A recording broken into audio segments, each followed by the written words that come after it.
Magical Mystery Trip by C.A. Cooper. That morning, when he woke, his bedroom was 2 feet deep in blood. He blinked at it, propped up on one elbow in his narrow single bed. There was no reason at all why blood, even in small quantities, should be present in his room, and yet, without any doubt at all, this smooth, square red lake all round him was pure, fresh blood. He could see it as plainly as he had ever seen anything, and, what was worse, he could smell it. Tremulously, disbelieving, he stretched out a hand to touch it, but the blood was almost exactly level with the top of his mattress, and his movement caused some of it to spill over into the bed, where it ran down his thighs, so that even before his fingertips could touch it, the blood's cold stickiness had registered on his body. Instantly and irresistibly, an unutterable revulsion and bewilderment came welling up in him from the depths of his being, and down in those same living depths he seemed to draw breath for a cry, a scream. But no sound came from his lips. He lay, as if placidly, his breathing steady, struggling to scream, and unable to understand. The door opened, and his mother came in with his morning cup of tea. She opened the door easily against the pressure and weight of blood, and it poured out past her onto the landing in a noisy, gurgling torrent. But she took not the slightest notice of it. She waded through it towards him, her movements unimpeded as if it had not been there, and her lined, square face was as it always was when she came in to wake him, drowsy, expressionless, mask-like. And then he glimpsed his own face in the mirror of his dressing table, and it too appeared exactly as it always did, sleepy and calm. His mother offered him his tea, and he watched, incredulous, as his hands reached out and took it. "You're awake, then," said his mother. "Wonders'll never cease." He tried and tried and tried to scream, to tell her about the blood, the awful, impossible blood. But his face smiled, and a voice proceeding, apparently of its own accord, from his throat said jokingly, "I'm quite often awake. I wake up just about every day, in fact." And he sipped his tea, though now there was a large black spider floating dead in the middle of it, and this creature's legs touched his lips as he drank. "Well, you'll have to wake up a bit earlier next week anyway," said his mother grumblingly. "It's back to university for you then, my boy, and high time too if you ask me. You've done nothing the whole holiday except lie about in your bed half the day." He stared at her, frowning. As he did so, her face and body crumbled, the flesh falling away till the bones showed, and it was a skeleton in a blue dressing gown that stood and grumbled at him, and then turned and walked out of the door through the sea of blood. His mind collapsed, shocked beyond bearing, and he seemed to exist in swirling darkness, in coloured, exploding mists. But when he came to himself, he was sitting on the edge of his bed, half-dressed. The blood was gone, and now a beautiful dark-haired young girl stood near him, smiling on him softly. She was wearing a pair of black jeans and a blue bikini top. He gazed despairingly into her brown gleaming eyes, and then he said, "You're not real, are you?" "No," said the girl, "I'm not real at all." She leaned towards him, hands on hips, laughing into his face. "In fact," she said, "I'm just an hallucination. You're mad, you see. Mad." And she raised her arms into the air like one crucified, and became a wrinkled old man, and vanished. Behind him, where she had stood, the wall of his bedroom opened onto an enormous heaving ocean, aflame with the sun, and a great white galleon went swooping and plunging in ecstasy through the burning, thundering waves. He hid his face in his hands. He could not understand or even credit what was happening to him. "I'm dreaming," he thought. "All I have to do is wake up." so he pinched himself and shook his head violently. But he knew it was useless. He knew he was awake already, awake and mad. He knew this, but the knowledge was unendurable, and again he tried to cry out with the whole force of his lungs, so that his parents downstairs would come running to help him and save him. But his chest was like a log, unresponsive, breathing steadily, refusing to react to the terror in his mind. Wearily bewildered almost past caring, he finished dressing and went downstairs to the dining room. An enormous Zulu warrior, naked, hung upside down from the centre of the ceiling, and he was singing the national anthem in the voice of a little girl. The day passed, outwardly uneventful. Over breakfast he talked politics with his father, who worked in a bank, knew nothing about anything except accounting, and had strong opinions about most things. His mother sat, resigned, as the discussion grew heated, and he listened dully to the sound of his own voice as it produced cogent, sarcastic replies to his father's ignorant dogmatizing. Sometimes, distracted by some new vision, he lost all track of what was being said, but each time when he returned to himself the discussion was continuing with unaltered vigour, and he had only to listen for a few moments to regain the thread of it. Later, when the meal was over, he would have gone out in search of a doctor, but his body refused to obey him.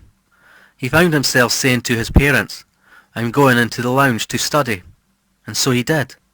And so it went on, all that day and for several days after as well. He lived in a state of shock and stupor, which prevented thought, and he was visited continually by fresh hallucinations.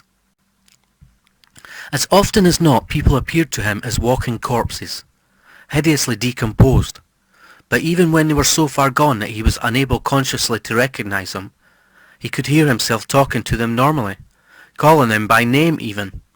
Quite frequently, too, he saw ghosts and demons which he knew had no real existence. Dreadful accidents involving people, both real and imaginary, took place before his eyes on the roads around his home, and the building opposite burned to the ground, then suddenly reared up and was whole again. A speedboat roared down the hall through a sea of rose petals. The afternoon sky turned a livid shade of green, and cold moist hands caressed his body while voices whispered obscenities in his ear. Once, at sunset, an immense purple crab sat snapping its pincers in the western sky, and persistently, at mealtimes, he was haunted by the large black spider which had first appeared dead in his morning cup of tea. But sometimes it was not dead, and once it opened tiny red eyes and watched him as he ate. He saw too fantastic exotic flowers several feet across sometimes, which writhed as if with conscious life, grew faces, breasts and limbs, and then changing their form became snakes, or dragons, or naked, voluptuous, distorted human bodies. Often these visions were on fire with pulsating, changing colours, and sometimes they dissolved, kaleidoscopically, melting away into whirling luminous rings, into clouds of hurtling sparks, into shifting, iridescent, rainbow-like sheets of light and colour. He struggled, almost ceaselessly, to communicate to others what was happening to him, but without success. The horror of this was worse than even the worst of his visions, and robbed him almost completely of sleep, and in an odd kind of way he did thus seem to achieve a degree of communication, for on the fourth day his mother suddenly said to him, "You look a bit pale, you know. Haven't you been sleeping?" But all he could reply was, "No, it's those blasted exams worrying me, I think. But tonight I'll take a couple of pills." And when night came he did just that, or rather, his body did. And his trapped mind eventually sank, protesting, into oblivion. When he woke there was a Bengal tiger, with a horn like a unicorn's, noisily devouring a dead child at the end of his bed. So he knew he was still mad. He turned away, sickened. It was late, past 10 o'clock, but he still felt drowsy from the pills he had taken, and in this artificial calm he began for the first time trying to think coherently about his bizarre plight. And at once he was jolted full awake by a realization of what it meant that he was able to think at all. He sat up in bed, resting his chin on his knees while the bright June sunshine beat in on him through the window, and he thought excitedly, "If I can still reason about things, then I can't be really mad, not in the usual sense, and if I'm not mad, then I must be able to work out some way of telling other people what's wrong with me." But at once he encountered a check. Contact with others could only be made physically through the use of his body, of his hands or his voice, and he knew already that his body was beyond his control. "It's hopeless," he thought despairingly. "A complete dead end. I'm just a passenger in my own body. Perhaps this is some kind of demon possession. Perhaps I should go to a priest and ask to be exorcised. But I can't. I can't even do that for myself."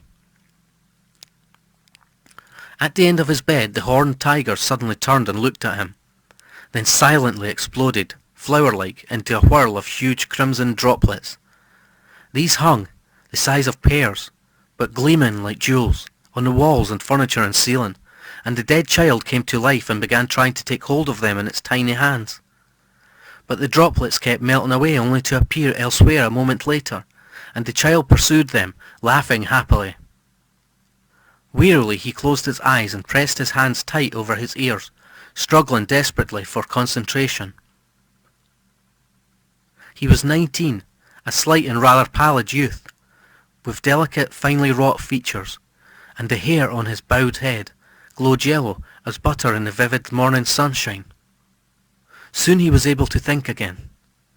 "My body is beyond my control," he repeated. But was it?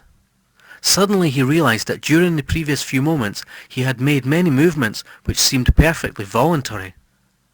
Cautiously, but again excited, he began to experiment. He raised an arm, then both arms, and he swung his legs out of bed so that he was sitting on the edge of it. Then he said out loud, "There's something wrong with my brain. I've begun seeing things all the time." The words came easily, and, hope overwhelming reason and the memory of all that had gone before, he made as if to jump and run downstairs to his parents, but nothing happened. He sat on the edge of his bed, helpless, in the neat sunny little room, and slowly understanding came to him. "I can do whatever I like," he thought, "except tell anyone else what's wrong with me." The absurd, impossible truth tormented him, like a goad savagely used. He struck his knees with his fists, and as he did so, he noticed that each of his toes had become like a tiny fire engine. He raised one of his feet and felt with his fingers where the cold, knobbly metal grew from his flesh, and now an almost unbearable feeling of loneliness and humiliation swept over him. His eyes filled with tears, and a moment later, looking up, he found himself seeing once again the young girl who had spoken to him on the very first morning of his sickness. She smiled at him cruelly, then said with glee, "There's no escape, you see. Not now. Not ever. You're on your own with us." Us? It felt strange questioning what he knew was non-existent, and his voice was hardly more than a whisper. "And who are us, then?" "I am you, as he is me, and we are all together," said the girl. "That doesn't make sense," he said. "That's just a lot of stupid words." But the words reminded him of something he had heard quite recently, a song perhaps. "Nothing that's true ever does make sense," said the girl. "But if you want to know who we are, we're the devils of hell and the angels of heaven. We are your unconscious." She sat down beside him on the bed and draped one arm round his neck, and gently kissed him on the cheek. The fire engines attached to his feet had extended their ladders, and tiny firemen stood waving and shouting at the end of them, spraying his ankles with their hoses. He could just feel the tickle of water on his skin, and the firemen's shouts were wordless squeaks, like the sound of bats. "I don't understand," he said. "I don't understand why this should have happened to me." The girl kissed him again, more intimately, on the side of his mouth.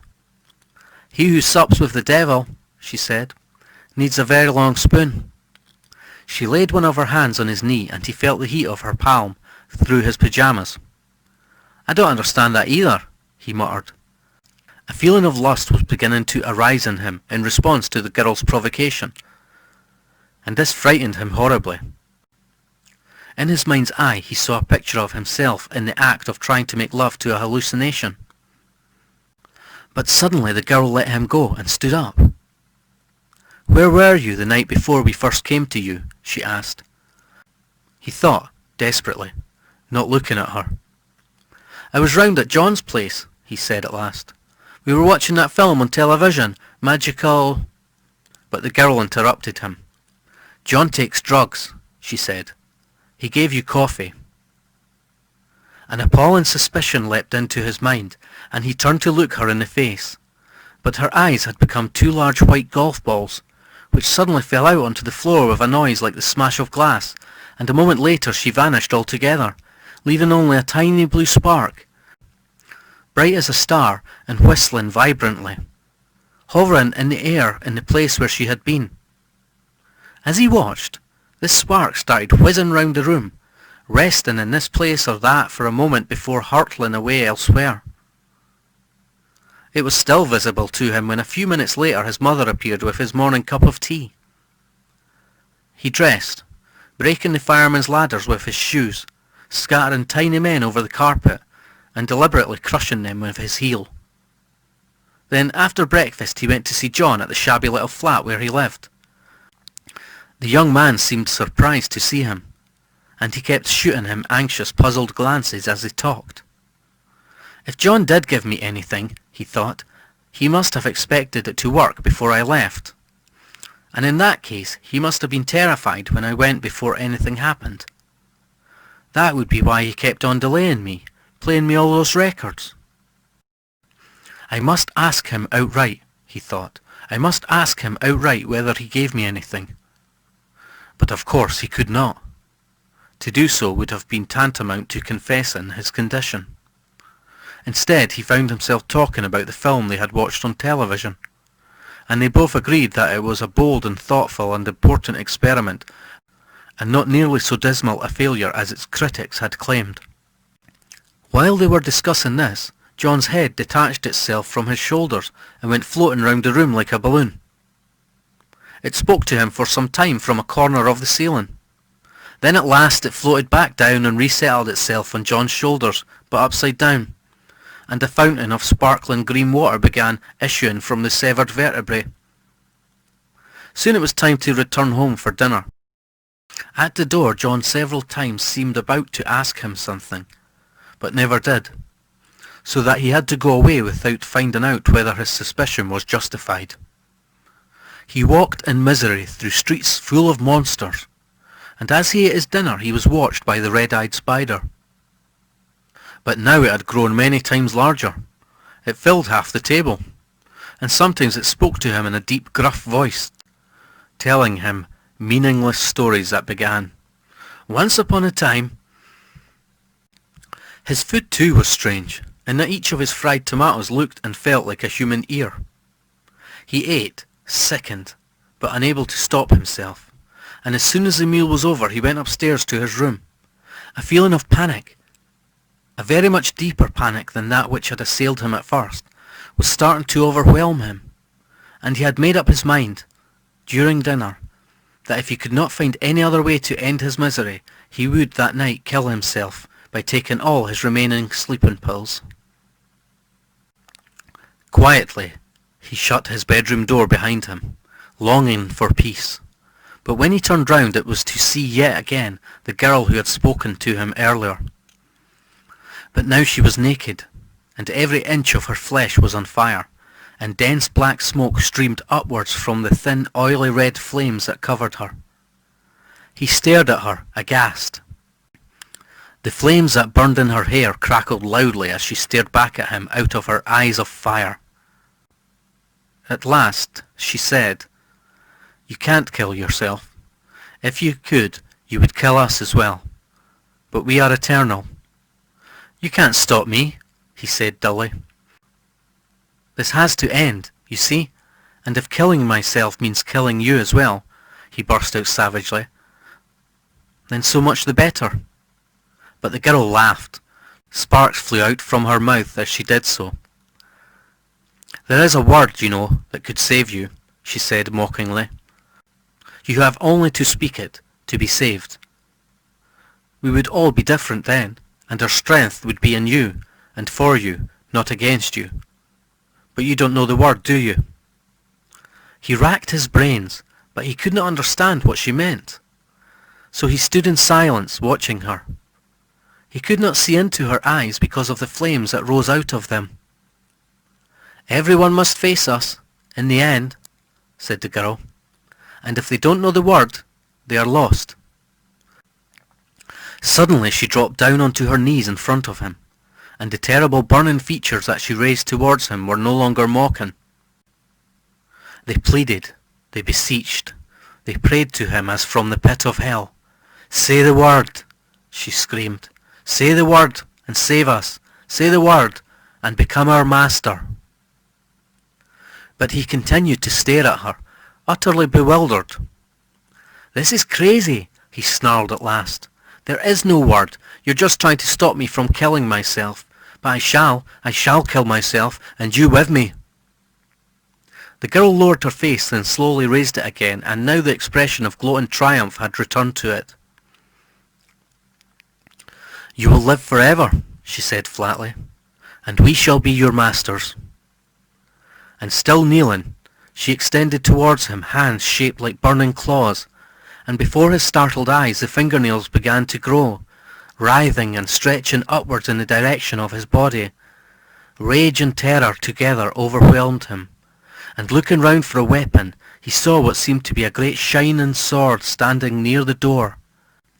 He caught hold of it and, turning, heaved it diagonally with all his might at the girl's face. It struck home, with a jolt that nearly broke his arm, and the girl was flung sideways against his bed, which cannoned into the wall. He lost his balance, reeled and fell across the dressing table, breaking the mirror with his forehead, but he got up quickly and turned to look at the girl.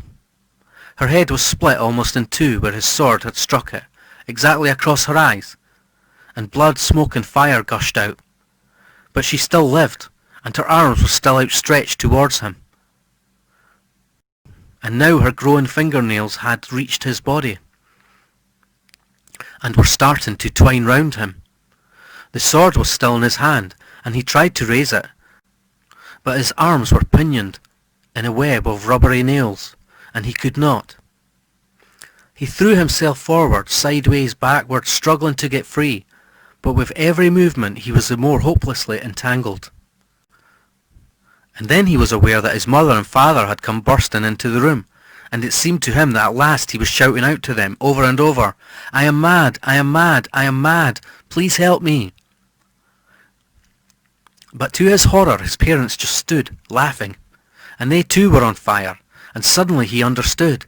He understood that from the very beginning it had been others, the whole world, who had been against him. It was others, and not just the phantoms of his own mind, who were his deadly enemies.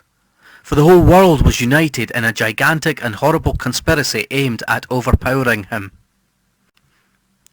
And now, the world had succeeded.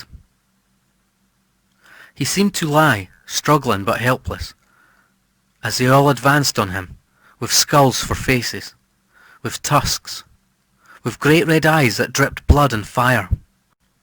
They were trying, it seemed, to crucify him. But somehow he had grown 20 each of arms and legs. So they got a thing like a wheel with planks for spokes, and they nailed him to it through his many hands and feet. Then, shrieking and dancing, and striking his body with whips, they turned the wheel over and hung him face downwards over a bed of hot coals. The pain, the physical agony, was absolute, unbelievable, excruciating. He was screaming, and it seemed to him that he screamed for days, for months, for years, forever. But his parents, who knew none of these things which he never ceased to experience, were soon reassured about him.